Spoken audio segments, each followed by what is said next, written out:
Hello everyone, back tuning into the 5th Autumn 2019 Analogues update from GWV.com. So there are 4 Analogues updates so far for the Autumn 2019 and 1 seasonal model roundup. We're up to update number 5 now for the Autumn Analogues. We're going to keep doing these Analogues updates along with the seasonal model roundups until we get to the end of August. And then we're going to release the autumn forecast. And I've actually got the date for you now when we will release the GWV's Autumn 2019 forecast. So we're going to do something a little bit different with this one, purely because of the way the calendar has worked out, really. So normally we would release the forecast for any given season on the final Sunday of the month before the season begins, if you see what I mean. But that would mean we have to release forecast very, very early this year. So what we're actually going to do is release the Autumn 2019 forecast on Saturday the 31st of August. The final day of August will be the day when we will release the GWV's Autumn forecast. We have thought about holding it over to September the 1st, Sunday 1st of September.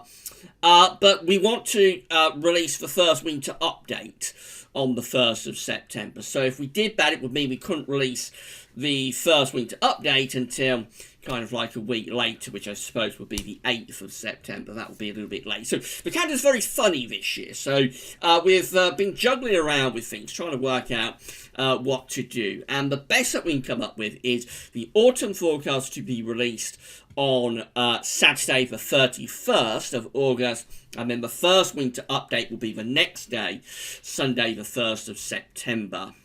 So that's going to be a big old weekend at GWV's. Put it in your diary right now.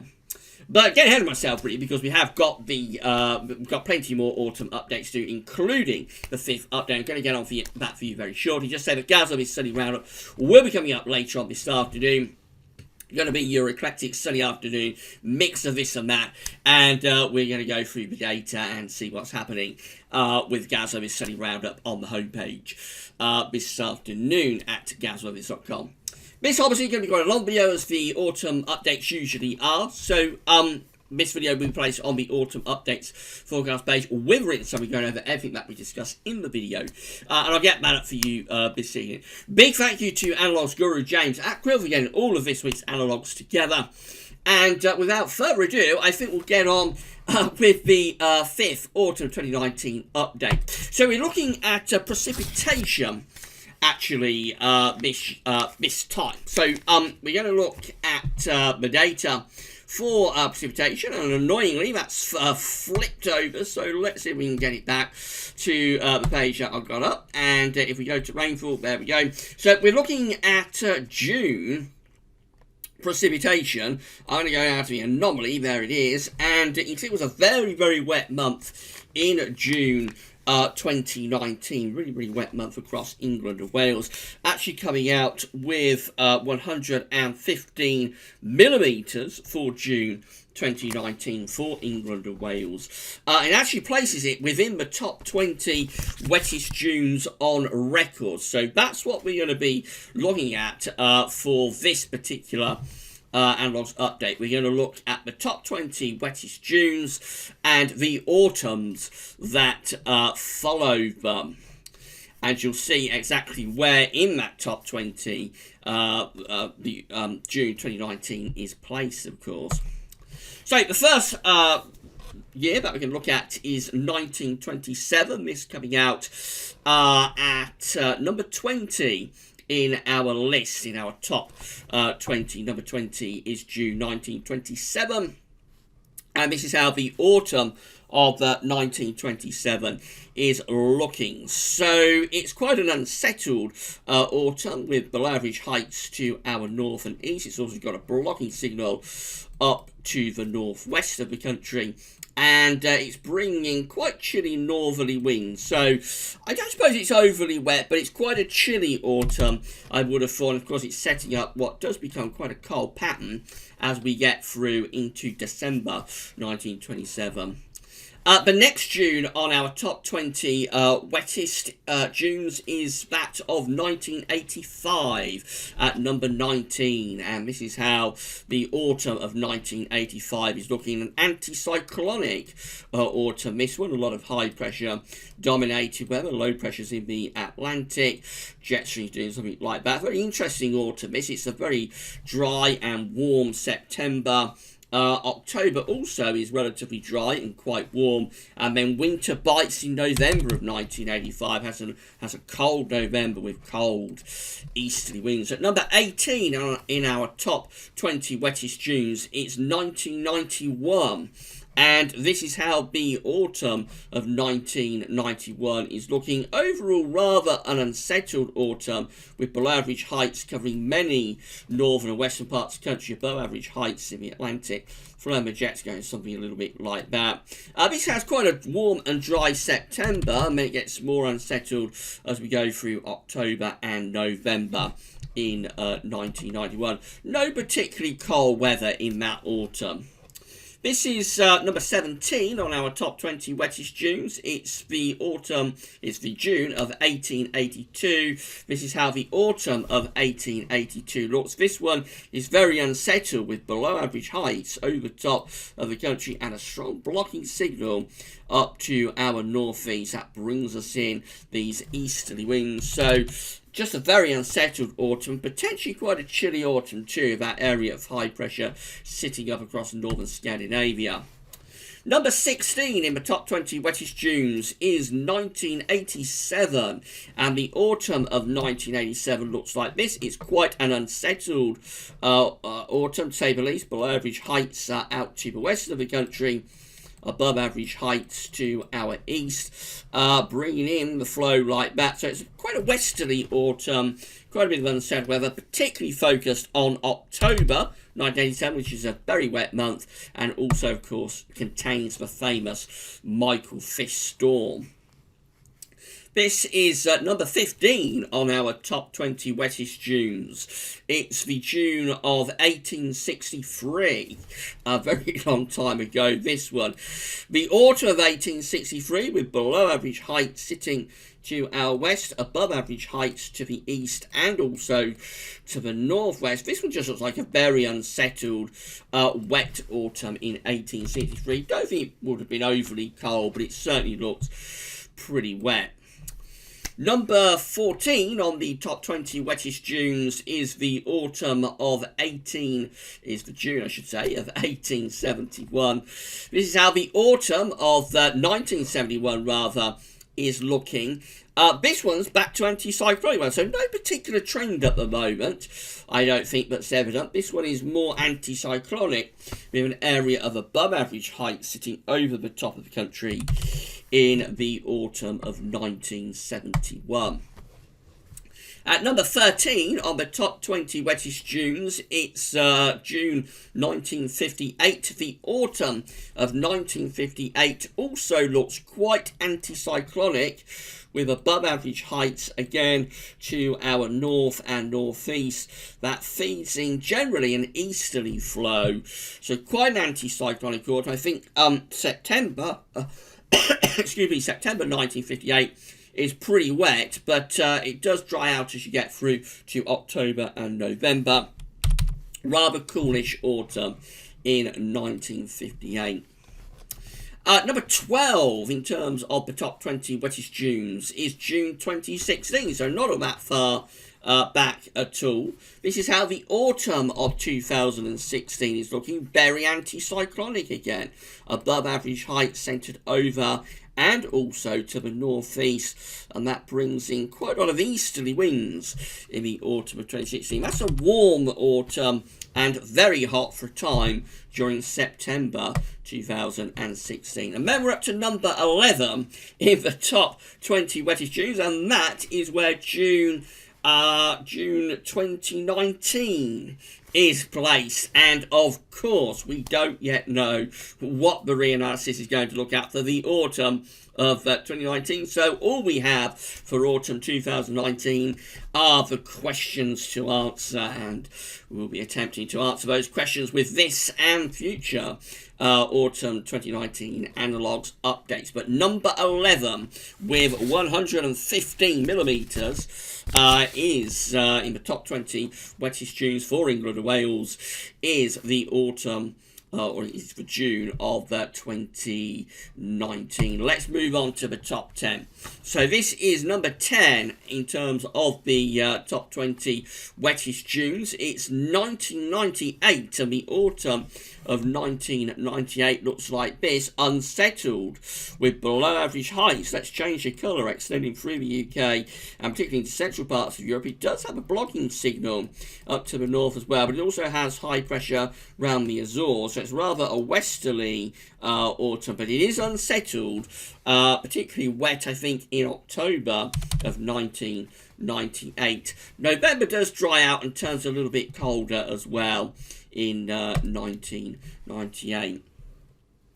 At number 9, in terms of the top 20 wettest Junes, it's 1912, and this is how the autumn of 1912 is looking. This one, again, we've got the below average heights sitting to our east, the above average heights are out to the west. So this one probably quite a chilly autumn, probably quite a cool autumn, maybe even some cold snaps coming through. Again, not should be overly unsettled because we are blocking off the Atlantic a little bit with high pressure. So after what was an exceptionally wet summer in 1912, the autumn probably dries out a bit, but could be quite cool. Number 8 in terms of the top 20 wettest Junes for England and Wales is 1980. The autumn of 1980 looks like this. I think this year is cropping up quite a lot actually in our analogues updates this year, both in terms of the summer ones, what we did for the summer, and also now going on into the autumn. So that's quite interesting. 1980 proving to be quite an important player for this year's updates. This one has below average heights to our east, above average heights out to the north and the west, bringing in northerly winds. It's quite an unsettled autumn, although it does have a warm, dry September. October turns very wet in 1980, and then again, similar to 1985, there's a cold November with actually some snow on the ground for some parts of the country for bonfire night, which of course is very unusual. Number 7 for the top 20 wettest Junes is 1982. The autumn of 1980, just 2 years on, of course, from 1980. This one looking very, very westerly. This is a really unsettled autumn in 1982, bringing the westerlies through. It's a mild but wet and unsettled autumn in 1982. Again, probably, though, with a relatively warm and dry September. Number 6 for the top 20 wettest Junes is 1997. And the autumn of 1997 looks like this, a different pattern. This time we have an anticyclonic signal with above average heights centred over to the west of the country, below average heights to our south. So this one's a much quieter autumn with a lot of dry and quite warm weather, particularly so through September and the early part of October. Then it turns very cold in the second half of October 1997 before it turns really wet as we get into November 1997. So a lot of contrast with that particular autumn. Top 5 now. So at number 5 in the top 20 wettest Junes for England and Wales, it's June 1852. The autumn of 1852 looks like this, and basically it's a case of unleash the Atlantic. Look at that, the Atlantic is coming through big time. So it's just a very, very wet and unsettled autumn in 1852. Probably not all that cold, but certainly very wet. Number 4 for the top 20 wettest Junes on record is June 1879. Very, very cold year in 1879. This is how the autumn of 1879 is looking, with above average heights out to our west and northwest, and that will pull winds in from the north. So it's not particularly unsettled. There's a lot of high pressure to our west, but we're also bringing cold northerly winds. The cold year of 1879 continues into the autumn of 1879. That's the last time we had a year with a central England temperature under 8 degrees. So really, really cold year, 1879. Top 3 now. So the third wettest June on record for England and Wales is June 2007. And this is how the autumn of 2007 is looking. Again, a bit of an anticyclonic signal, above average heights just to our west, below average heights up to the north this time. So a fairly quiet autumn in 2007. Temperatures aren't all that far away from average in September. Then it gets milder as the autumn goes along.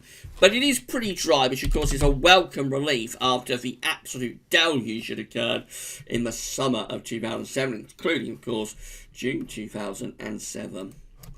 And then we're up to number 2, so the second wettest June on record for England and Wales in terms of the top 20 wettest Junes is that of 1860.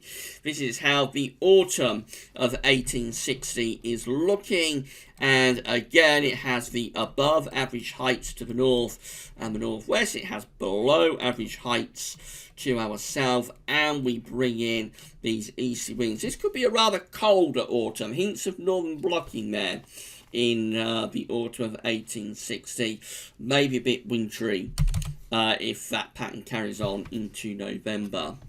And now you're going to see number 1 in terms of the top 20 wettest Junes on record. Can you guess what the year would be, what the June would be?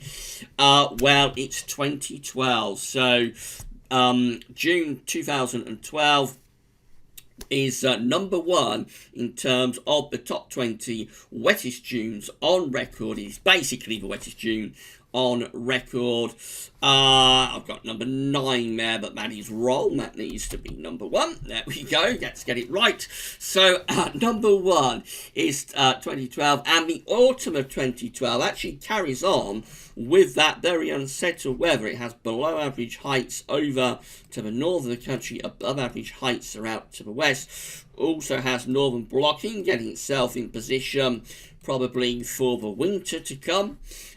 Jet stream is going something like that, so on the cool side of the jet stream. It's a pretty cool, maybe even fairly coldish autumn in 2012, and also it's unsettled as well, with regular bouts of heavy rain in September, October and November too.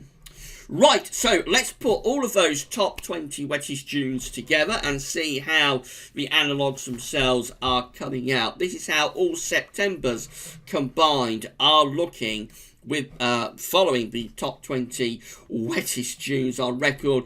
It's a very unsettled signal. Look at this, below average heights through the country. Maybe a little bit surprising. I was surprised when I saw this data that James sent through, because a lot of those autumns do, I thought, contain quite decent Septembers, fairly dry, warm Septembers. But no, actually, when we put them all together, it's a very unsettled signal for September, with above average heights out to the northwest. Below average heights is a deep trough over the west of Europe and a ridge in the east and the southeast of Europe, which leaves us actually on the cold side of the jet stream.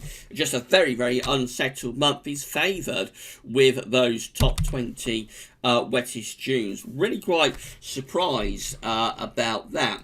This is how all of the Octobers combined are looking. Very different pattern with the Octobers following the top 20 wettest Junes for England and Wales. This time we get above average heights appearing just to our northwest. Below average heights are pushed down to our south. So it goes much more anticyclonic in the Octobers. Perhaps not overly warm, could be quite chilly at times, bringing the wind around round from a north-easterly type direction. So it could be rather chilly with these Octobers, but a much, much drier anticyclonic signal. And I would suspect within that you will get a fair few of those Octobers that are actually relatively warm. I suspect it would depend on the exact position of the high pressure, whether it's a cool high in October or a warm high. Bear in mind there will be years that are deviating. So, for example, we have got 1998 in this Analogues package. That was quite a wet and disturbed, October, also 1987. So this is sort of combining all years together and coming out with 90. But within that, you will get years that do something different, years that are deviating. This is how November looks when you bring it all together, following the top 20 wettest June. So again, a little bit of a northern blocking signal. This time, it's kind of out to the northwest of us, below average heights over and to the south of us. That places us on the cold side of a jet stream. So it is again a drier signal for November, I should say. It's not September that's been really unsettled, a wet month potentially. But in November, it looks rather cold, and with that trough through central western parts of Europe, there could be a little bit of wintry potential actually with those Novembers, maybe some early wintry potential on offer. Overall, it's an unsettled signal for the autumn. This is how all of the autumns combined are looking. It is looking unsettled. They are unsettled autumns, and potentially quite chilly or cold autumns as well, with a flow of jet going, something like that. But bear in mind, a lot of that unsettledness would be skewed by September, I think, which is a very, very notably unsettled analogue. So a lot of that is being skewed by September, but overall quite an unsettled signal. One last thing we can look at is England and Wales precipitation with a range of 95 to 135 millimetres. That places, of course, June 2019 right in the middle of that range, coming out at 115 millimetres. When we do that, we kind of like narrow the field down a little bit, but it's still a very unsettled signal for September. This is how all of these Septembers combine look when we're having the precipitation range in June. England and Wales precipitation range in June from 95 to 135 millimetres. It is unsettled, low pressure breaking through from the Atlantic into the UK. Hints of a little bit of northern blocking up here as well. So very unsettled signal still continuing into September.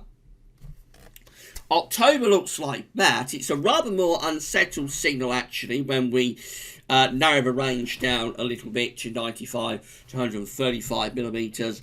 We have this area below average heights over to the east and south of the country. The high pressure is kind of like pushed away to the northwest a little bit. So quite cool, quite unsettled signals for the Octobers combined.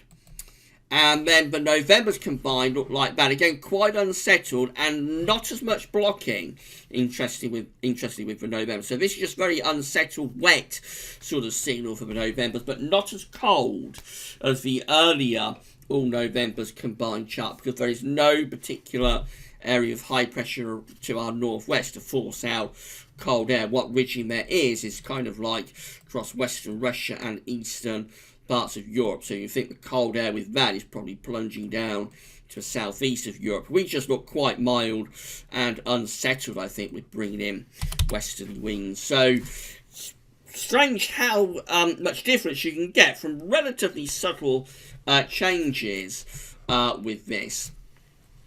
And then in terms of the autumns themselves, so once we bring all of the autumns together with a June England and Wales precipitation range of 95 to 135 millimetres, this is the signal, and it's unsettled, low pressure below average heights over the UK and western parts of Europe, but less in the way of blocking, and so it's not as cool a signal. These autumns probably favour being relatively mild actually, but also unsettled with regular bouts of rainfall moving through across the country.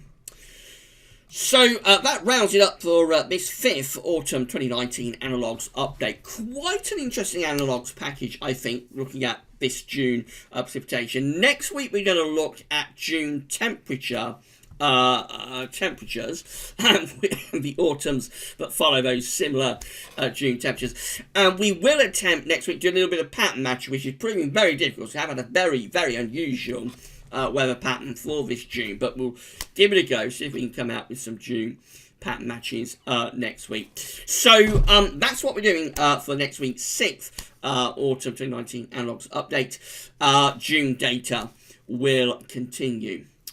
Right, hope you found the video interesting and informative, and I'm going to place this video on the autumn updates and forecast page. There'll be a little written summary that goes along with it as well, just to go over everything that we talked about in the video. So that's going to be coming up for you this evening. Probably getting up around 7:30, 8 o'clock this evening, something like that. Don't forget to check out GWV Study Roundup. That'll be coming up later on this afternoon. That's your Sunday afternoon eclectic look at this and that. Big thank you to James at Quill, our Analogues guru. Big thank you to Richard Short for supplying us with our intro and outro GIF. And at 25 minutes, that's it for the 5th Autumn 2019 Analogues update. And thanks for watching.